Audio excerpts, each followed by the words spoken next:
కర్మ ఎవరిని విడిచిపెట్టదండోయ్. ఒకవేళ భగవంతుడైనా కాస్త ఎక్స్క్యూజ్ చేస్తాడు, కొంచెం కన్సెషన్ ఇస్తాడు, కొంచెం ఎగ్జంప్షన్ ఇస్తాడు. కర్మ చస్తే ఇవ్వరు. 1000 ఆవులు 1000 దూడలు ఉన్నాయి. దూడల కట్లు విప్పాం. ఏ దూడ దాని దగ్గరికి వెళ్ళి దాని తల్లి దగ్గరికి వెళ్ళి సరిగ్గా ఆగుతుంది. కర్మ కూడా అంతే. అవశ్యం అనుభోక్తవ్యం కృతం కర్మ శుభాశుభం. వండిన అన్నం తినలేకపోవచ్చు, చేసుకున్న కర్మని అనుభవించక తీరదు.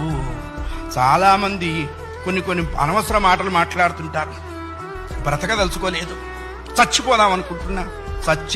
చావుడేటువంటిది ఏదో ఏటీఎం కార్డు పెట్టంగానే డబ్బులు వచ్చినంత ఈజీ అనుకుంటాడు. నువ్వు అనుకోంగానే చచ్చిపోతే నువ్వు చేసిన కర్మ అంతా ఎవడు అనుభవిస్తాడు? కర్మానుభవం అనుభవించడం కోసమైనా అది నిన్ను బ్రతికిస్తుంది. నీ ఇండివిజువల్ ఐడియాస్తో నువ్వు బ్రతకవో ధర్మశాస్త్రం చెప్పింది.